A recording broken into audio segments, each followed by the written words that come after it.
Welcome to The World Awaits. Travel tales to inspire your wanderlust. I'm Kirsty Bedford, journalist, editor and travel writer. And I'm Belinda Jackson, author, travel journalist and columnist, and we're your weekly co-hosts.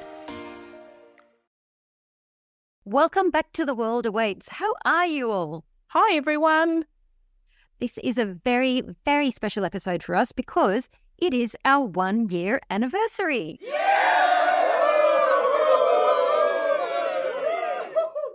So one of the reasons Belle and I wanted to start our podcast in the first place was because we both love the medium of radio. So my first job after a stint running a small community newspaper was as a radio news journalist for New Zealand's largest national radio news network. And we supplied news to 300 radio stations around the country. And it was there that I gained a real love for broadcast. And podcasting combines the broadcast element, but also a chance to chat and, it actually is a great way to where we can combine our 50 plus years of experience in travel. Oh my goodness, let's not say that number again. It is frightening how fast those years go. I mean, clearly I love radio as well. I got into it when I realised I was never going to grow tall enough to be a high-kicking musical dancer, also 2 left feet. But I needed to, talk a lot. And so I've been on fiddling about on air since I was at university, starting with community radio in Canberra. And for years, I do the occasional report for stations such as RTE in Ireland, where I lived for nearly 5 years, and then back home in Australia. And I'm still chatting on radio to ABC Radio and the commercial stations. So it was a bit of a no-brainer to us as friends and colleagues with a love of chat. Don't mind a bit of a chat, right? Radio and travel, that we'd package all 3 things up into a podcast, which we named The World Awaits, which was actually your idea, Kirsty. You came up with that fantastic title. Oh, thank you. I do love it. And we could not do it without the masterful help of Alistair Leith, who heard us plotting our podcast and said he'd give us a hand. And a year later, he's still our ever-patient producer. And also a big thank you to you, our listeners. We love nothing more than when a listener references an interview or you tell us how much you loved our tip or a bizarre moment, because that's the reason we do it. I know. Can I do a really special call out first to one of our listeners? He goes by the name of Born to Fly on his socials, but I know in real life he is Gary Honor, who is a former international flight captain who I've interviewed in the past for P&G's Airline Flight magazine.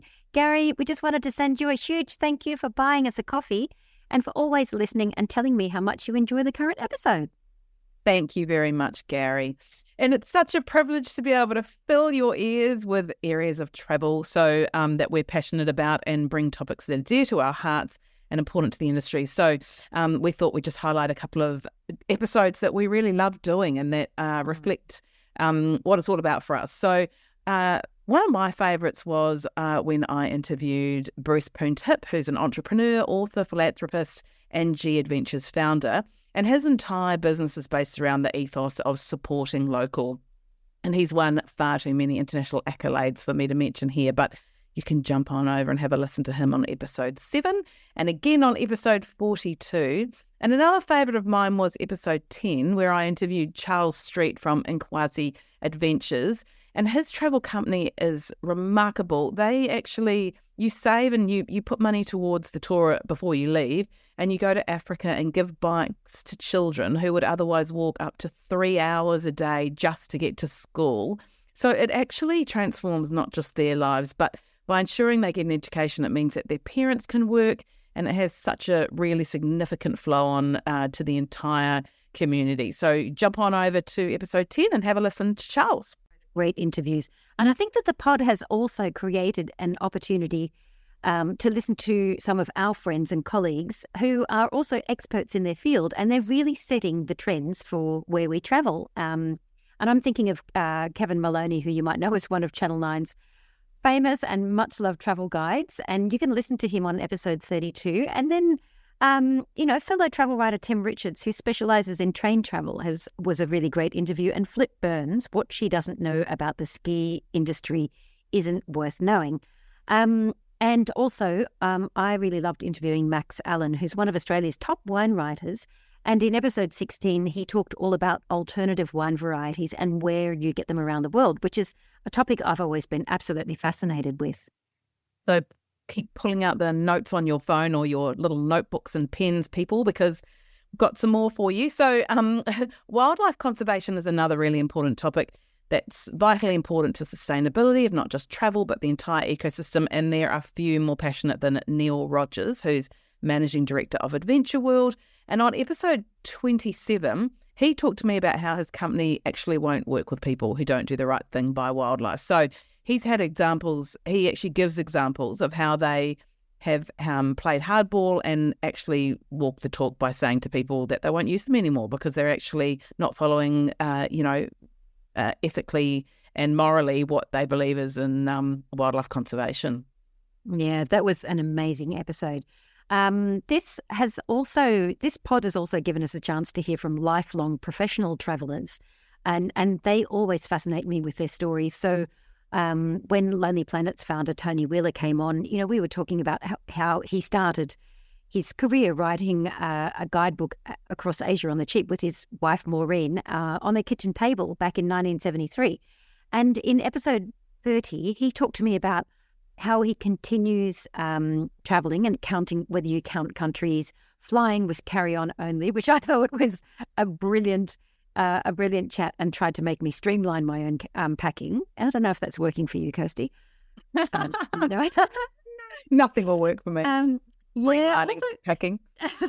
Also, his favourite country and the art of travel. I think it's really amazing. Just hearing about professional travellers like Tim Cope, who I interviewed just a couple of episodes back, talking about his epic adventures that we may never do, such as taking 3.5 years out of your life to ride across Genghis Khan's 13th century empire from Mongolia to Hungary. So I've always devoured travel books, including, some of those classics. So to hear these authors speak about their travel is, for me, one of the reasons to do the podcast.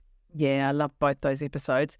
And design extraordinaire Bill Bensley was one of my favourites too. He is just remarkable, and he's so enthusiastic and passionate when you talk to him, or if you've ever seen him talking anywhere.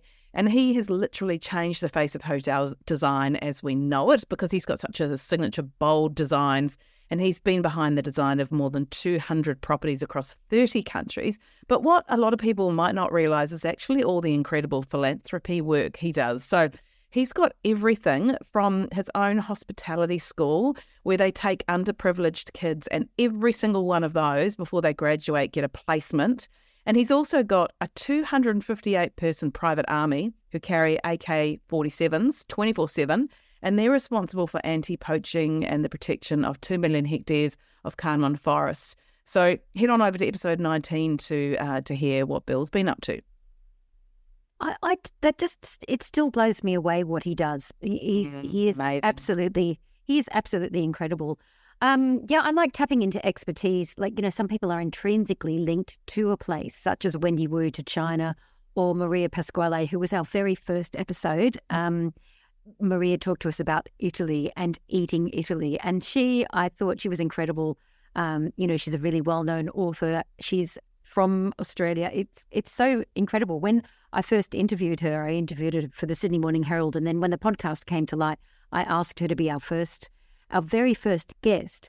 And she said to me about a few months later, she said, actually, I'm going to be in Melbourne to visit family.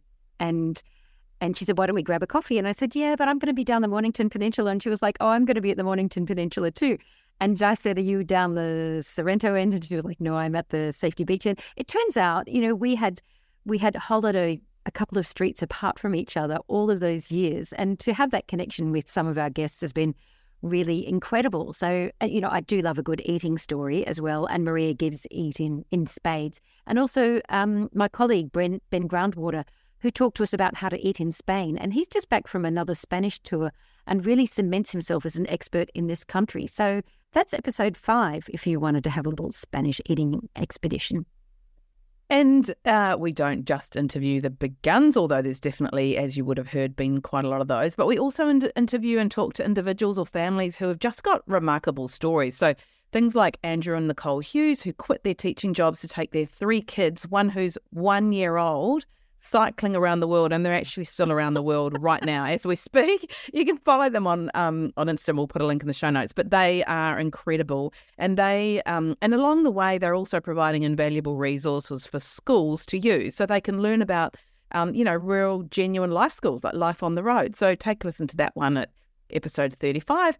And also there's the young couple who fell in love with Sumba Island in Indonesia, and they just gave everything up, packed it all in, left Melbourne and went and lived in a hut that locals built while they built themselves a luxury lodge. That's episode 29.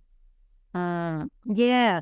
But I've always tried to go off-piste with my travel journalism to, places like deepest, darkest Borneo or Oman or the Egyptian deserts. And these are places you might not have thought about traveling to. But it's been great on the podcast this past 12 months to bring some of those stories in and to say, hey, maybe have you thought about traveling to Saudi Arabia? And that's what last week's interview was with Jenny Gray from Intrepid Travel.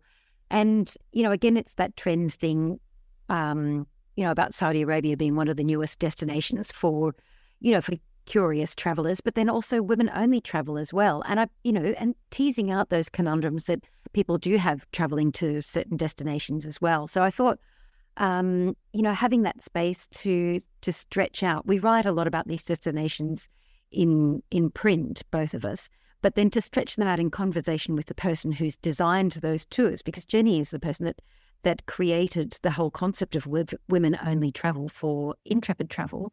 And then, traveling together in Saudi Arabia, I think, that's where I want to travel, and that's where I want to hear where people are traveling. That's not to say, that that we're not going to go back to Bali, because I know we are, because we've planned some really great interviews coming up in the next year already. We're just, so excited about the people that we're going to have on the podcast. Yeah, absolutely. And that definitely does transform people's thoughts about travel, I think, by bringing to light those Middle Eastern countries. It's definitely opened my eyes up to what, to what's around. And have a listen back to Belle's chat about Oman too, because that was really, really good. And gosh, I had no idea that the diversity and what a beautiful and safe place it was. So our hope for the next year is to continue to bring you more of these inspirational travel interviews that hopefully give you reason to pack your bags, and in the process, give back to communities and wildlife. And like Bruce Poon-Tip said when I interviewed him, he said, step out of your comfort zone, because when you do, travel can be truly transformational. And I think the reasons we do it all is because it's bonding. Travel's such a way. I love traveling with my family because it's such a bonding experience. But also, when you can just step slightly out of your comfort zone, it can be really transformational as far as your life in general. Yeah, absolutely. So click back through the episodes, find your favourite, and drop us a little line, tell us which one you like best at hello@theworldawaits.au, or maybe just give us feedback about what you'd like to hear more of. And you can see all of the episodes on the website at theworldawaits.au. You're listening to The World Awaits. We'd love it if you could leave us a rating and review on your favourite podcast platform. This week, I'm chatting with Eliot Stein, who's been travelling the globe to uncover the world's rarest and most remarkable cultural traditions and profile the last people keeping them alive. He's documented them in his new book, aptly named Custodians of Wonder. We chat about his incredible journeys and where you can go to see some of the world's dying cultural traditions before it's too late. Welcome to the show, Eliot. Thanks so much for having me, Kirsty. Appreciate the invitation. So great to have you on The World Awaits. So we'll start by just tell us a bit about how did you get into the travel industry? Kind of by accident, actually. Back at university, I majored in Italian studies and journalism, which kind of sets you up to do a lot of hitchhiking. So the day after I graduated college, I set off for Italy, became a tour guide, leading groups of students up and down the country.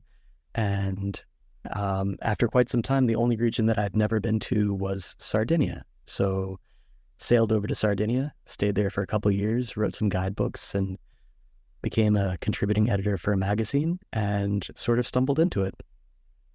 Amazing. I'm going to Sardinia in next month, so I cannot wait to experience it. What an incredible destination to choose. What made you choose Sardinia? So my grandmother was actually Italian, and I grew up speaking it, but I had never really heard of anyone who had ever lived in Sardinia until I moved over there much later and fell in love with a Sardinian woman. So she told me nothing about the beauty of the island. And, after never seeing it for myself, I was intrigued, headed on over, and she was right about a lot of things. Lots of sheep, very beautiful, incredible food, sort of a seductive place to stay and hang out for a couple of years. Well, there's a great component to your new book that features Sardinia. So we're going to get into that because I was so fascinated to hear about this new book that you've written. So can you tell us what it's called and what it's about, and how did you actually come up with the idea? That's 3 questions in one, so we'll see how we go. Sure. So the book is called Custodians of Wonder, Ancient Customs, Profound Traditions, and the Last People Keeping Them Alive. It's actually based off of a series that I created here at BBC Travel, where I work, called Custom Made. And the general idea is I went around the world to 10 different countries on 5 continents, profiling some of the most remarkable people who are keeping these age-old traditions alive. So everything from one of the last people in the world who knows how to make the world's rarest pasta in Sardinia, to a man who dangles off a cliff in rural Peru to weave the last Inca suspended rope bridge out of grass every year, to a man in Japan who is keeping the secret recipe alive for a 700-year-old tradition of the way soy sauce is actually supposed to taste. So I spent about 2 years researching and reporting this book. Very much a labor of love, but absolutely life-changing in every way. It was gorgeous, challenging, and I hope that readers enjoy reading it as much as I loved reporting it. And it's so vitally important to travel to ensure that, that we maintain and protect these ancient cultural customs. And when you travel, increasingly this is what they're wanting to do, right? Immerse themselves in cultural experiences and things that are authentic and genuine to that region. So what is it about? Is that sort of the reason, and what fascinates you about it so much? I think so. I mean, there's so many things that fascinate me about this. It kind of gets into the philosophical idea of why do we travel, right? So it also for me touches on what makes a place a place. So this book really isn't so much about a pasta you'll never taste or a bridge you'll never cross, but it's about kind of the gentle, gorgeous, irrational things that humans do that make us who we are, and how these quiet rites and traditions that have shaped us and the places we come from ultimately change us. So in terms of the idea for the book itself, it's sort of touches on this idea that we often hear about the first people to do something, the innovators, the pioneers, the ones who push us forward. But it occurred to me that rarely is there a whisper for the last person to do something, or a moment to kind of reflect on where we've come from. So if nothing else, I was hoping in this book to kind of quietly honor the people who have shaped us in quiet ways and in ways that we might not know, because ultimately what culture is to me is sort of made up of a million personal, tiny, invisible moments. So these are some of those moments and some of those people who have put something beautiful in the world, and if nothing else, I'm hoping to honor them in a way that I hope does them justice. Amazing. And are some of these people that you've interviewed, are they passing on those traditions, or is it literally they're the last person doing it and there's no one to pass it on to, or is it just that they're the last person at the moment that you know of to do it? How does that work? In many cases, they are the very last person. And if they're not the very last person, it's someone in their family or extended family who is. And I think one of the through lines in this book is kind of the struggle to maintain these age-old rites. So in some cases, these are many, many hundreds years old traditions. I profiled one person in West Africa who's the 27th generation in his family to carry on our tradition. Wow. So there's kind of a push and pull between people whose dying wish is to pass this on to their children. And I should add that one of the sort of impetuses of this book for me is I'd always sort of hoped to write a book about this one day, but I think what really inspired me was learning that I would be a father for the first time. So, I can't teach my kid how to make the world's rarest pasta or to weave a bridge out of grass, but the hope is that I can leave something to him that inspires him to tilt toward the sun and to kind of remind him that the world's going to be a magical place. What are some of the experiences that you had? Tell us about some of a couple of the places that you went that were just, mind blowing to you, and you're an avid traveler. So what were some of the things you did that just sort of made you think, wow? Yeah, I got actually a really nice plug from Frances Mays, the author of Under the Tuscan Sun, among other books. But she had a really generous quote that said that this is one of the rare books that takes you to a place that you have absolutely never been before. So the first chapter opens up in rural Guinea, which is in West Africa, and it is a town called Nyagasola, which is population 200 people, no electricity, no running water. But inside one of these huts that is there is the original balafon, which is an instrument that is believed to have started the Mali Empire.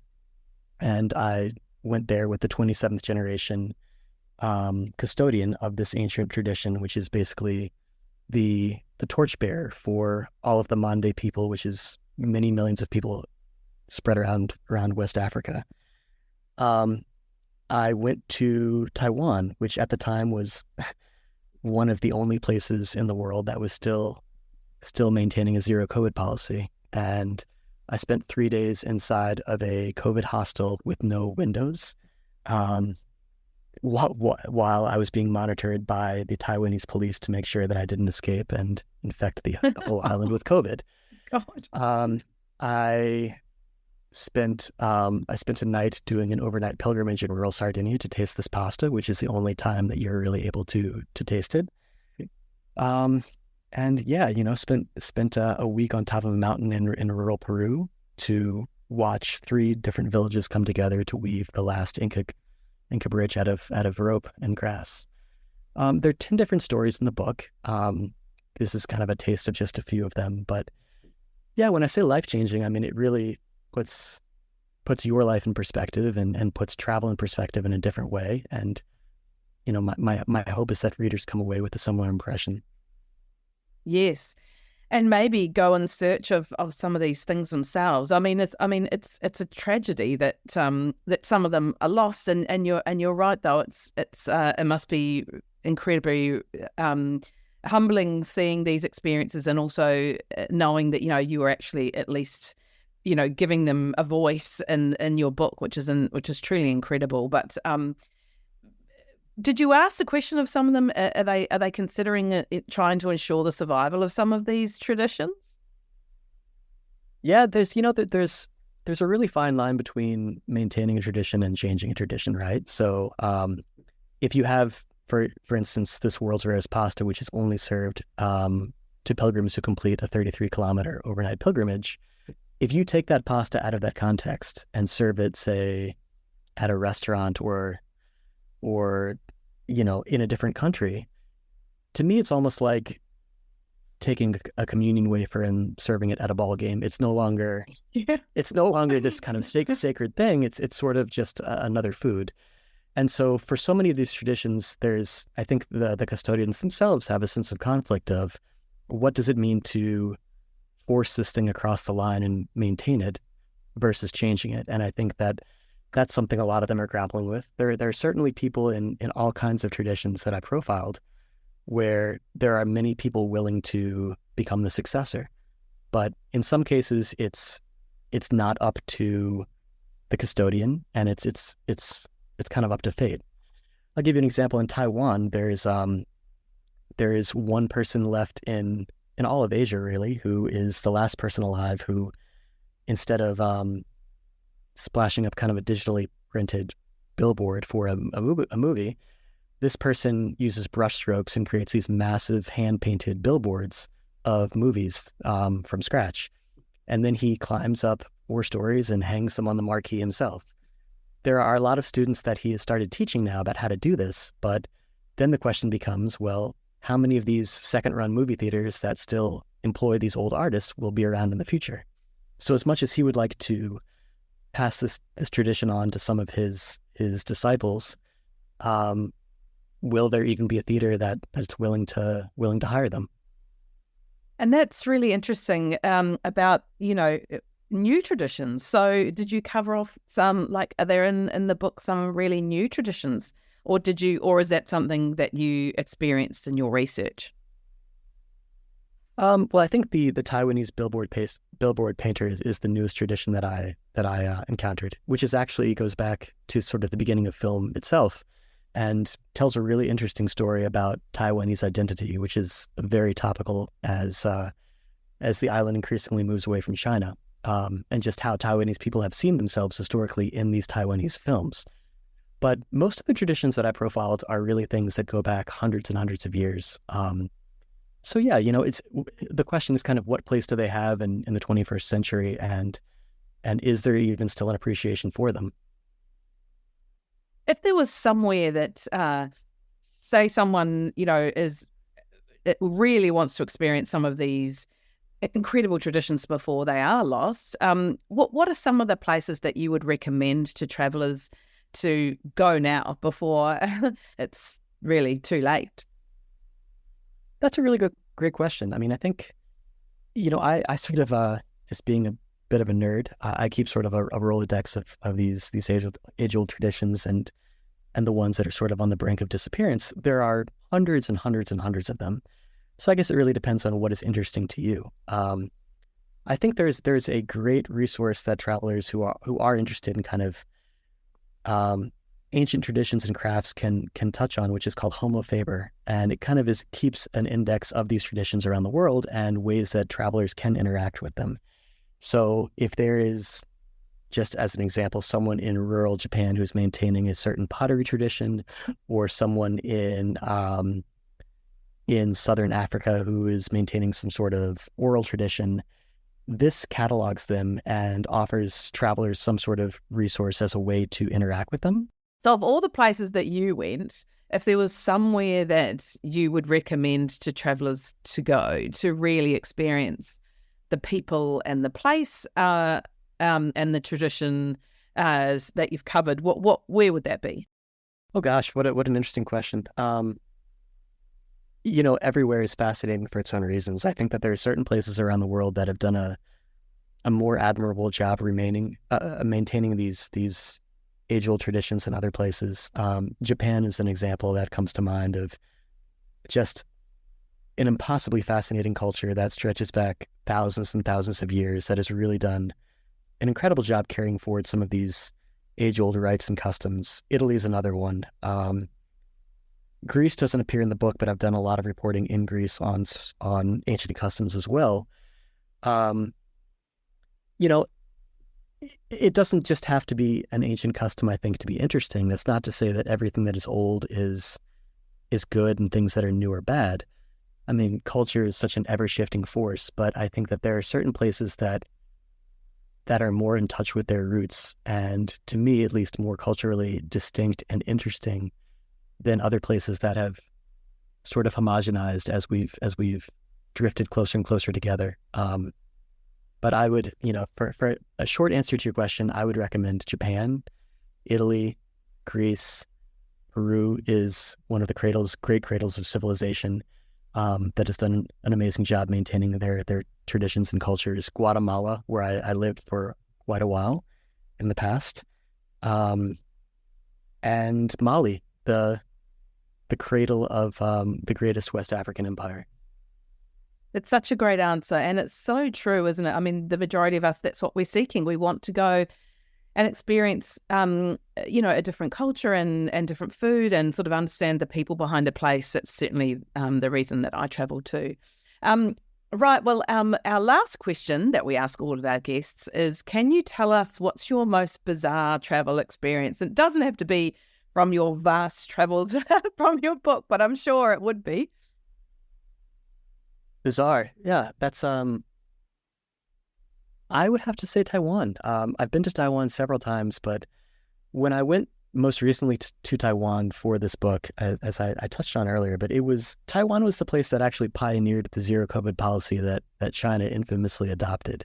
And when I went there to report this story, they were still clinging to that. So I took a flight from, first of all, you needed a business visa to get into Taiwan at that period. So I really had to get creative with that.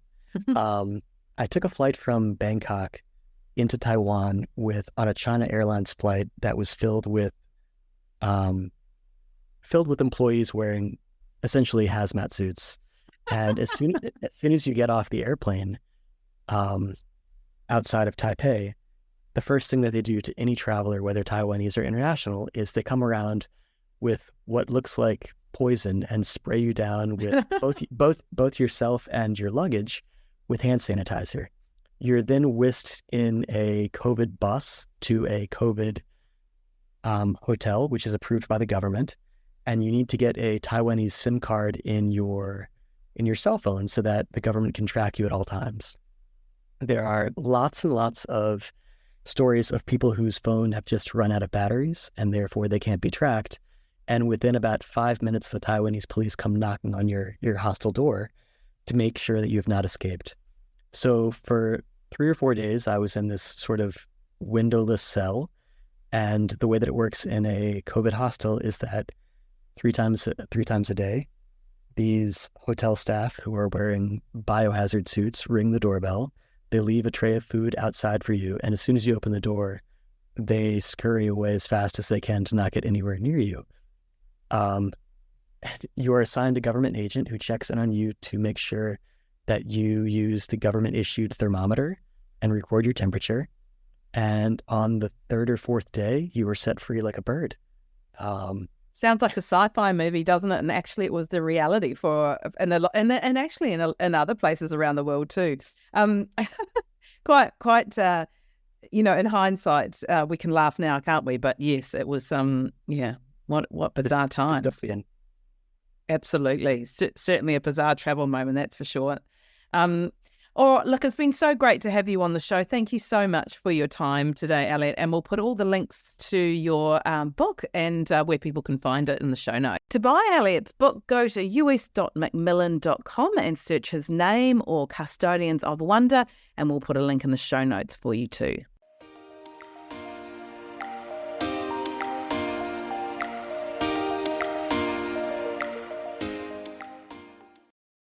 And because it's our birthday, we're giving you the presents. So we have a giveaway this week. We have 3 double passes worth $100 each to the Yarra Valley's Winter Wine Festival. The tickets include free tastings at the 9 wineries in the festival over 2 days and a souvenir tasting glass. So to win a double pass, just email us at hello@theworldawaits.au and tell us, like we said earlier, about your favourite episode of The World Awaits over the last year and why you loved it so much. The winery weekend is on Saturday the 22nd and Sunday the 23rd of June, so get in quick. And it's in the Yarra Valley, which is just north of Melbourne. And, if you write down any of my interviews, then you're probably going to win it. Okay, that's totally untrue. That's me ad-libbing.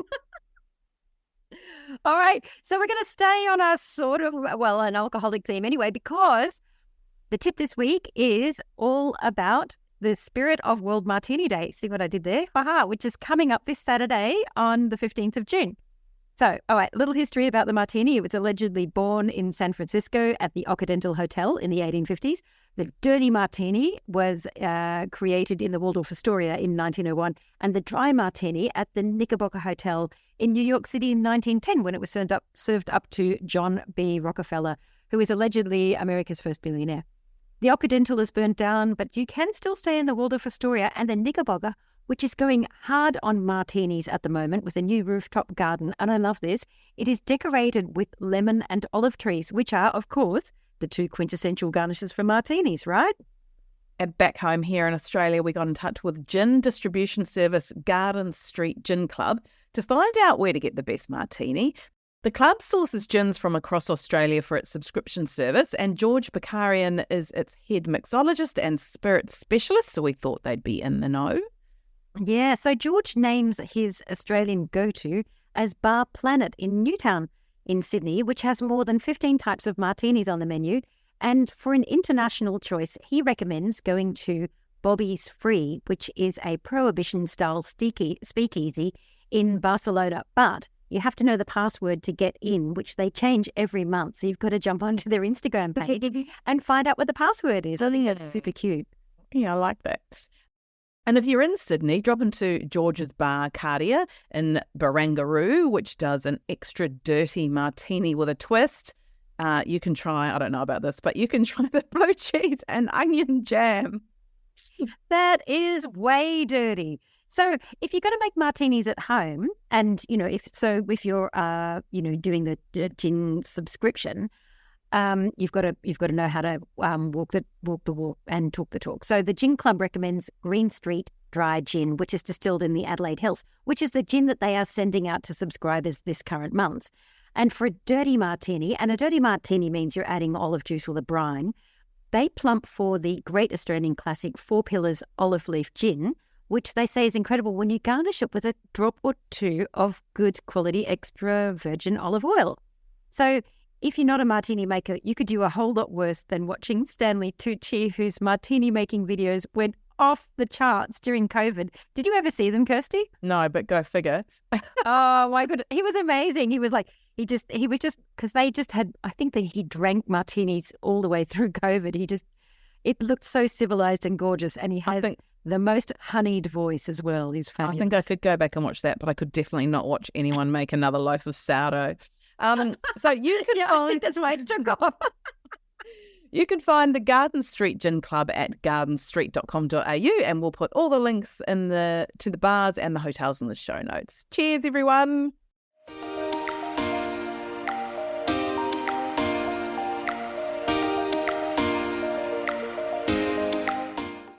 Next week, I'm chatting to chef and restaurateur Luke Mangan. Luke has restaurants and hotels, Sydney Airport, a pilot on the Sydney Harbour Bridge, cruise ships, and most recently in Hotel Indigo in Melbourne.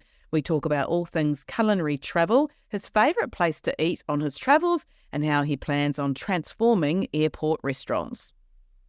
And we would absolutely love it if you could give us a rating or a review. Think of it as your birthday present to us. So on Apple Podcasts, click on our profile, scroll down to the bottom to ratings and reviews, and hit those stars. 5 is nice. And if you're on Spotify, go to our main page and click on the 3 dots underneath our photo. That's a wrap for The World Awaits this week. Click to subscribe anywhere you listen to your favourite pods. And where can people find you, Kirsty? I'm at Kirsty Writes on Instagram. That's Kirstie Writes, WRITES. And where can people find you, Belle? You can find me at globalsalsa.com or on Insta at global_salsa. Thanks for listening. See you next week.